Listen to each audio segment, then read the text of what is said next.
For today's mini vlog ay atin mas kilalanin pa yung kapatid ko guys. Alam nyo guys, as very simple, specific timing lang.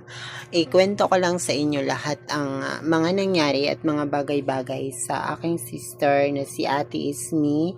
Namatay siya itong 2020-25. Especially, isang taon na po rin siya kasi 2026 na ngayon. So, magto 2 years na rin siya. Malapit na siya mag 2 years, no? Ang bilis ng panahon, eh. Especially, ito yung aking sister. So, para very, siya, maalalahanin din sa lahat ng bagay. Especially, siya yung, yung nakakaintindi sa lahat ng mga panahon, lahat ng mga pagkukulang. Eventually, siya po yung, yung sister na lagi po nandyan para payuhan ka kung ano yung problema mo, ano yung nagiging isang problem sa inyong pamilya, ganun. Ganun siya intindi, pero binawian pa siya ng buhay guys kasi nga po, meron siyang karamdaman or mabigat na karamdaman guys. Dinala siya sa hospital guys, pero hindi na niya kinaya guys. Kaya inuwi siya dito sa bahay guys. Ito siya yung house nila guys. Dito sa Arenas, Northern Samar. So, basically guys, umuwi din ako 2025, nag-vacation din ako doon.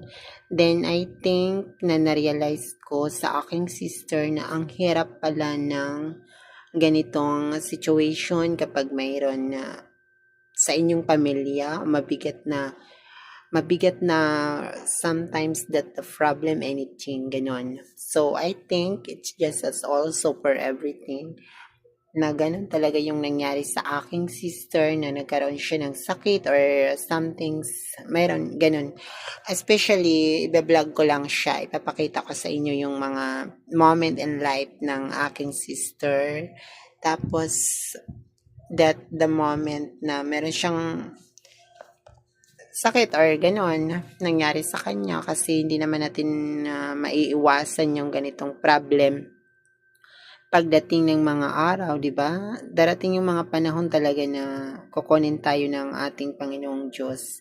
Pero dapat maging isa kang practical kapag ikaw ay buhay pa, magsisi ka sa mga kasalanan ginawa mo.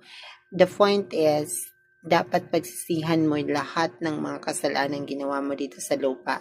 Kasi the end of the day, pagdating ng araw ng paghuhukom ay especially, alam mo na yung yung reason why kung bakit mayroon tinatawag na paghuhukom. Darating yung araw na tayo ay haharap tayo sa ating Panginoong Jesucristo, sa ating Ama, yon.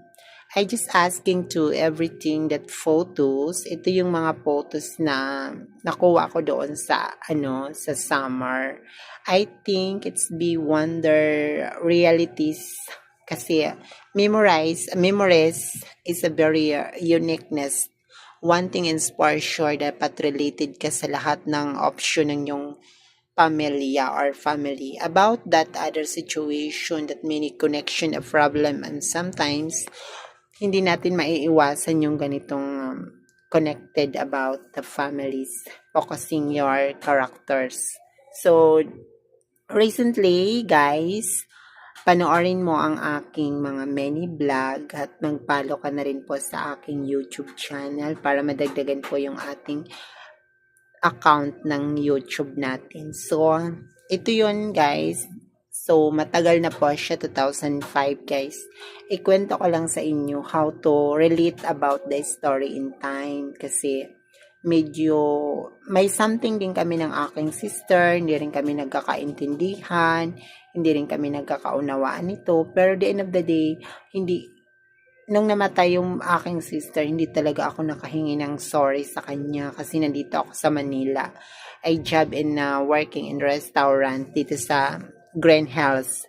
Thank I also for everything that we had to yesterdays about we are. Tapos yon, hindi ko nasabi sa kanya lahat ng pagkukulang ko.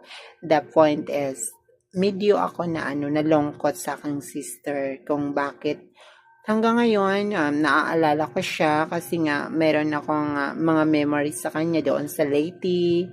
Kasi nung pumunta kami nung Leyte 2020-2016 ay nandun ako sa kanya. Tapos maganda yung ano namin na usapan, maganda yung really, ano namin, usapan doon at banjing-banjing sa Ormoc City.